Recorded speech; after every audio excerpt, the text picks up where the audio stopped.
Sõidukite registreerimise automaksu kasutuselevõtt sai pikalt kriitikat. Selle realiseerumine pidi upitama tublisti kiratsevat riigi maksutulu. Aasta alguses rakendunud registreerimismaks on aga hoopis lõhkunud autokaubanduse ning riigil jääb saamata pool sellest, mida planeeriti. Planeeriti saada suurusjärgus 137 miljonit eurot. Tänases tempos liikudes tuleb täis sellest vaevalt pool. Meie hinnangul on see mitte nüüd see, et see jääb kindlasti olemata, vaid et ta nihkub lihtsalt järgmistesse perioodidesse, et kui inimesel on autot vaja või auto vajab väljavahetamist, ühel hetkel ta selle otsuse teeb. Küsimus on lihtsalt, et kui kiiresti. Ja samamoodi on äriühingutel, liisingu autod, perioodid lõppevad.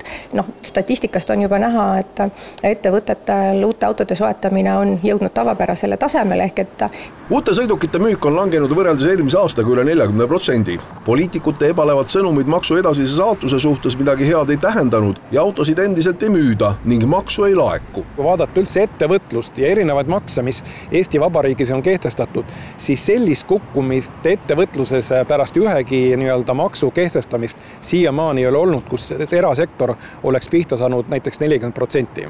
Rahandusministeerium on optimistlik ning järgmise 2026. aasta eelarves on prognoositud registreerimismaksu laekumist 120 miljoni euro ulatuses. Jonni ikka ei jääta ning arvestatakse, et raha selliselt laekubki.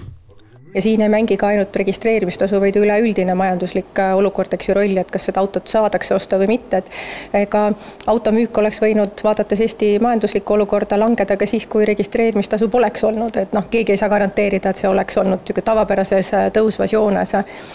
Nii et eks me kevadel, siis kui majandusprognoos jälle tuleb, hindame üle, et kuidas läinud on ja kas hinnang, et seal 120 miljonit võiks laekuda, on siis realistlik või tuleb seda kohendada. Tänu sellele, et nüüd on kukkumine, jääb ka riigil uute autode müügist saamata käibemakse.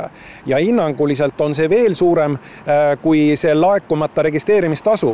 Et sisuliselt on juhtunud olukord, kus vastu on võetud üks registreerimistasu või maks, aga tegelikult jääb tänu selle kehtestamisena summa summarumina veel rohkem saamata, kui plaaniti saada. Meie niigi vana autopark vananeb nendes tingimustes. Registreerimistasu uue auto soetamisel ja kasutatud auto võõrandamisel lisab sellele ainult hoogu. Praktikas on juba ettevõtteid, mis tegelenud autode müügiga ja on selle lõpetanud. Vähemalt esialgu küll kuskilt poolt positiivseid noote ei kostu.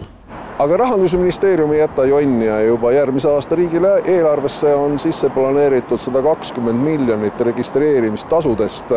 Sellel aastal see täis ei tulnud, ei tule ilmselt ka järgmisel aastal, aga ministeerium on siinkohal ikkagi optimistlik.